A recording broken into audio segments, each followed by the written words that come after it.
Salam pemirsa CBN semua, kembali lagi bertemu dengan pembahasan buku Bugar Selamanya. Buku ini menceritakan bagaimana apa yang terjadi dalam kehidupan kita yang harus kita rubah melalui kesehatan menyeluruh, melalui prinsip yang ada di Eden.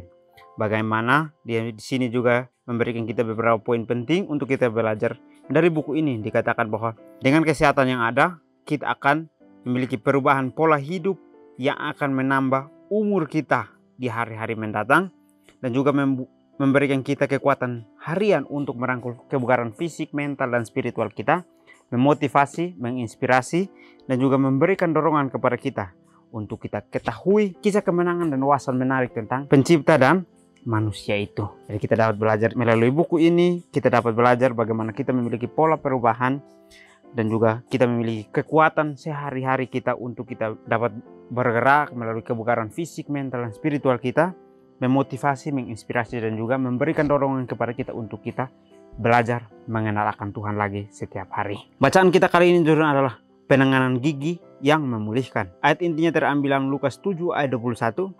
Pada saat itu Yesus menyembuhkan banyak orang dari segala penyakit dan penderitaan dan dari roh-roh jahat, dan ia mengaruniakan penglihatan kepada orang yang buta. Sakit gigi datang dalam berbagai bentuk dan ukuran. Itu dapat berkisar dari suatu rasa sakit yang sedikit menusuk sampai pada rasa sakit berdenyut-denyut yang menyiksa. Sejak pasien yang menderita sakit gigi tiba di kantor saya dengan keadaan yang sangat menyedihkan, keinginannya adalah untuk terbebas dari rasa sakit tersebut. Seringkali mereka tidak peduli dengan apa yang saya lakukan untuk memperbaikinya. Mereka merasa ingin rasa sakitnya hilang. Memberi mereka bantuan sementara itu mudah, tetapi memulihkan gigi sehingga itu dapat berfungsi dengan baik bagi mereka seringkali merupakan proses yang lebih rumit. Jika seorang pasien hanya memilih untuk meninggalkan kantor saya yang telah saya hilangkan rasa sakitnya, tetapi tanpa restorasi, mereka ditakdirkan untuk kembali lagi dan lagi dengan masalah yang sama. Jika mereka memilih untuk memulihkan gigi mereka sepenuhnya, mereka akan menuai manfaat jangka panjang dan peningkatan kesehatan. Baik, dari pelajaran yang dapat saya lihat di sini adalah penanganan gigi yang memulihkan atau suatu proses yang merubah akan perilaku seseorang. Tetapi apakah proses itu mau kita terima atau tidak? Ayat inti dikatakan bahwa pada saat Yesus menyembuhkan banyak orang dari segala penyakit dan penderitaan dan dari roh-roh jahat, dia mengaruniakan penglihatan kepada banyak orang yang buta. Tuhan memberikan kasih karunia itu kepada semua orang, tetapi tidak semua orang dapat menerima kasih karunia itu dengan sepenuh hati. Mereka pada saat disembuhkan, mereka berterima kasih pada saat itu, lalu sudah tinggal semuanya. Tetapi mereka tidak mau mempunyai proses itu begitu lama. Mereka mau prosesnya cepat, lalu sudah. Tetapi proses itu akan terus menerus menjadi ujian kita, karena kita tidak mau untuk berubah, sehingga itu akan terus hadir dan hadir di dalam kehidupan kita, sebagaimana contoh dari penanganan gigi ini yang memulihkan. Kalau kita lihat di sini bahwa sakit gigi itu datang kepada semua orang pada saat tidak benar-benar merawat akan giginya. Saya pun merasakan hal yang sama, pernah saya rasakan hal yang sama. Sehingga Tuhan mau mengajarkan kepada kita dengan contoh ini bahwa pada saat kita datang untuk menyembuhkan rasa sakit itu, bukan hanya dengan kita meminta dokter untuk memberikan obat peredah nyeri, tetapi bagaimana kita mau untuk menjaga gigi kita untuk berfungsi dengan baik, kembali tidak sakit lagi. Sehingga di sini ada sedikit contoh dikatakan bahwa sejak pasien yang menderita sakit gigi tiba di kantor saya dengan keadaan yang menyedihkan, keinginannya adalah terbebas dari rasa sakit tersebut. Jadi semua orang yang pernah merasakan sakit gigi, pada saat mereka berada dalam kondisi itu, mereka ingin hanya satu, yaitu kembali sembuh dan tidak merasakan sakit gigi itu. Karena sakit gigi itu sangat sakit yang kita rasakan, dari berdenyut-denyut dan juga sakit yang terus menusuk-nusuk akan gusi kita, sehingga kita merasa bahwa kita sangat terganggu. Tetapi seringkali mereka tidak peduli dengan apa yang saya lakukan untuk memperbaikinya. Mereka harus ingin rasa sakitnya hilang. Manusia kepada Tuhan pun sama. Pada saat Tuhan mengundang kita, pada saat kita merasa sakit, kita mengatakan bahwa kita butuh Tuhan. Tetapi pada saat kita sudah sembuh dari sakit, kita tidak mau untuk menjalani kehidupan seperti kita membutuhkan Tuhan awalnya. Sehingga Tuhan mau memperbaiki kita, tetapi kita menolak karena rasa sakit itu sudah hilang. Bagaimana proses yang dialami oleh sakit gigi, begitupun proses kita dengan Tuhan. Tuhan mau memperbaiki kehidupan kita, tetapi kita sendiri memilih untuk pergi meninggalkan Tuhan karena kita sudah mengalami satu penyembuhan. Tetapi apakah penyembuhan itu kekal atau memiliki jangka yang panjang? Penyembuhan itu tidak memiliki jangka yang panjang, tapi hanya sementara waktu. Dan kita akan terus mengalami hal yang sama.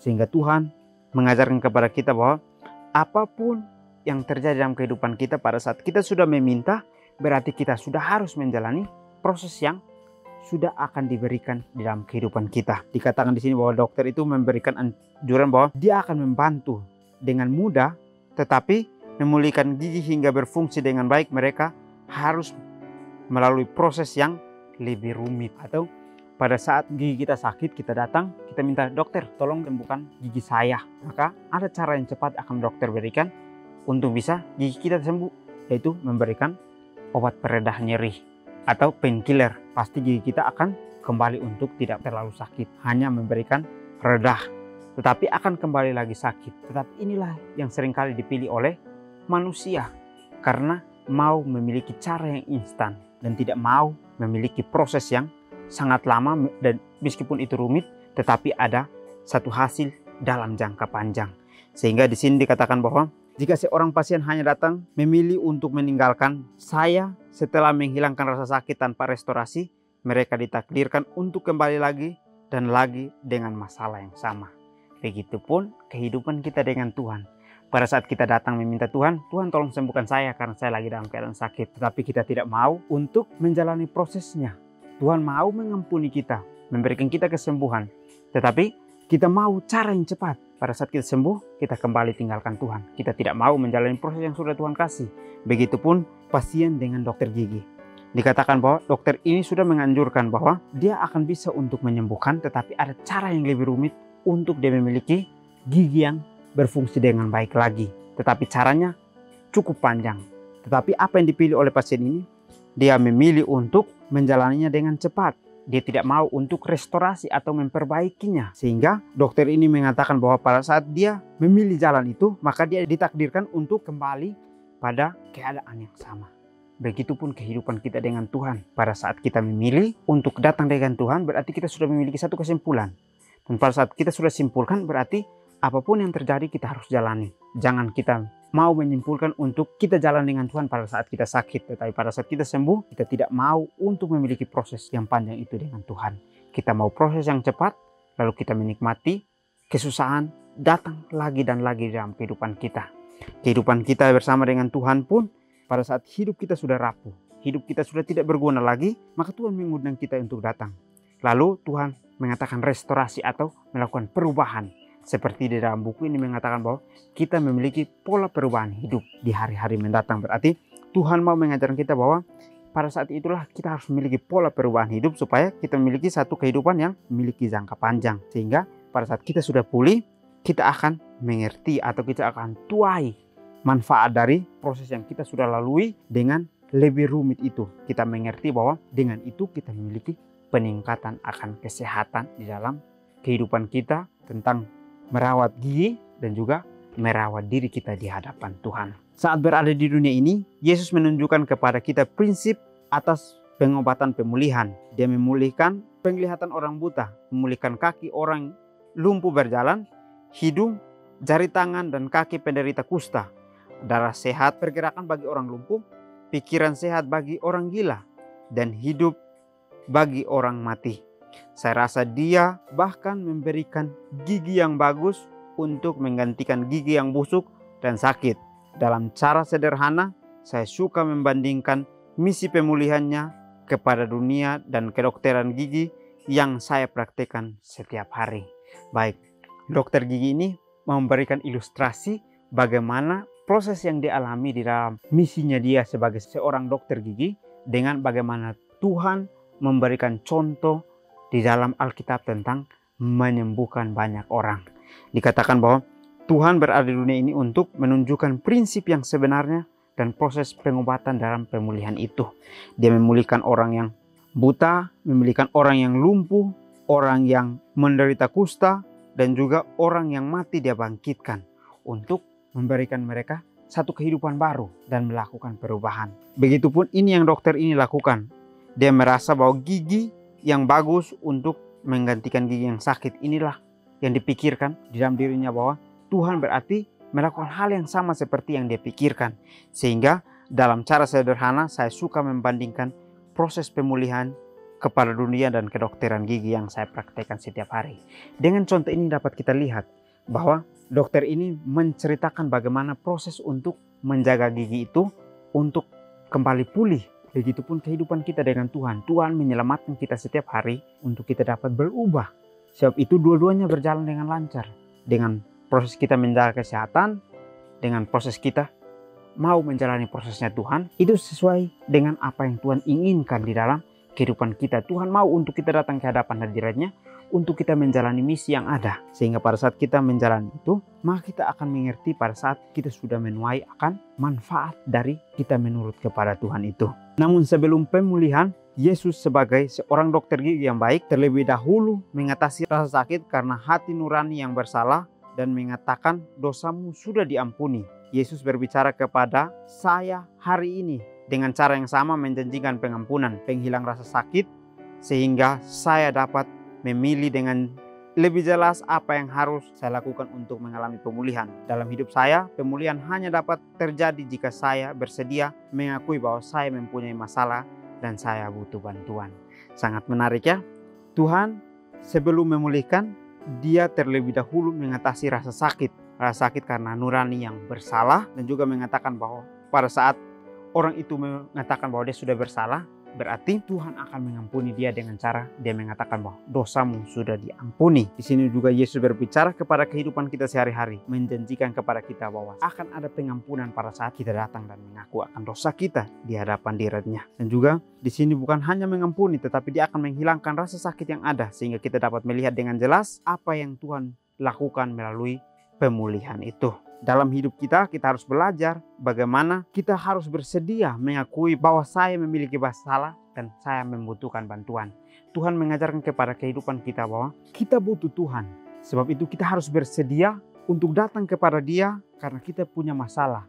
Lalu kita mengucapkan kita butuh bantuan. Maka Tuhan akan dengan segera membantu kehidupan kita untuk kembali pulih dari setiap masalah yang ada. Tuhan mengundang kita semua untuk kita datang, tetapi pilihan orang yang membuat dia untuk menunda-nunda akan waktu tersebut. Terkadang ketika pasien tidak lagi merasa sakit, mereka menolak untuk mengakui bahwa masalah yang menyebabkan rasa sakit itu masih ada. Mereka mungkin mempunyai lubang yang besar yang disebabkan oleh kebiasaan makan yang buruk, merokok, kebersihan mulut yang buruk, atau sekedar mengabaikan. Jika mereka tidak mengubah kebiasaan buruknya, rasa sakitnya akan kembali. Baik, ini dapat saya tarik bahwa Tuhan memberikan kita kesempatan untuk kita berubah dengan cara kita diberikan kesembuhan. Tetapi apa yang harus kita lakukan? Kita harus kembali berubah akan setiap apa yang sudah kita jalani di masa lalu kita. Tuhan mau untuk kita memiliki satu perubahan, sehingga Dia memberikan kita kesempatan untuk memilih apa yang harus kita jalani. Tetapi ada orang yang memilih untuk menolak bahwa dia pernah mengalami kesakitan yang sama di dalam kehidupannya. Dia menolak bahwa dia tidak pernah merasakan sakit, dia biasa-biasa saja. Sehingga pada saat dimana dia sudah memikirkan itu, maka dia akan mengabaikan setiap apa yang sudah menjadi pertolongan di dalam kehidupannya. Dia mengabaikan bahwa dia tidak pernah mengalami hal yang sama, sehingga pada saat itu pun dia akan merasakan sakit itu akan kembali, baru dia merasakan bahwa ternyata saya mendustai apa yang sudah terjadi dalam kehidupan saya. Saya sudah melukai akan hati Tuhan, sehingga dia kembali lagi datang dengan merasakan rasa tangis yang mungkin merasa bersalah. Tetapi kita harus belajar bagaimana Tuhan mengundang kita untuk datang, untuk kita bergantung kepadanya, berarti kita harus terus bergantung kepadanya. Tuhan mau untuk kita selalu berada di hadapan hadiratnya dan melakukan apa yang sesuai dengan misi dan kebenarannya. Hal serupa juga terjadi dalam kehidupan rohani kita. Jika kita menolak untuk dipulihkan oleh Yesus, penyembuh yang agung, rasa sakit kita akan bertambah hingga tak tertahan lagi. Oleh datang kepada Yesus, menghabiskan waktu berkomunikasi dengannya setiap hari, kita dapat diampuni dan dikembalikan kepada gambarnya. Tuhan, pertajamlah indera saya sehingga saya dapat merasakan kepedihan yang cukup untuk bertobat dari pola hidup saya yang tidak sehat dan menerima pengampunan yang hilang, rasa sakit dan pemulihan dari Kristus. Baik, di akhir pelajaran kita menceritakan bagaimana kehidupan kita yang harus kita lakukan bersama dengan Tuhan. Dikatakan bahwa kehidupan kita harus memiliki kehidupan yang rohani. Berarti kita harus memiliki satu pola perubahan, di mana pada saat kita menolak untuk Tuhan pulihkan kita, berarti kita sedang menolak Dia untuk membawa kita kepada satu hal yang kita akan mendapatkan kesuksesan. Dia adalah penyembuh yang agung, rasa sakit kita akan bertambah hingga tak tertahan lagi pada saat kita menolak akan Dia. Tetapi pada saat kita menerima Dia, maka kita akan belajar bagaimana untuk bisa mencintai apa yang Dia sudah berikan di dalam kehidupan kita sehari-hari. Tuhan menghabiskan waktunya untuk berkomunikasi dengan kita setiap hari. Dan Dia juga mengampuni kita untuk kita kembali kepada gambarnya. Tetapi pilihan ada di tangan kita, kita dapat menentukan kehidupan kita yang seperti apa kita akan jalani. Jadi pelajaran ini memberikan kita pelajaran bahwa dengan kesehatan yang ada di Eden dapat kita belajar bagaimana kita boleh berubah, bagaimana kita boleh memiliki kekuatan fisik, mental, dan spiritual kita yang diberikan untuk kita memiliki motivasi, inspirasi, dan juga dorongan untuk kita mengenal akan Kristus lebih dekat. Jadi mungkin ini saja pelajaran yang dapat saya bahas. Kiranya kita bertemu lagi di pertemuan selanjutnya. Kiranya Tuhan Yesus memberkati kita semua.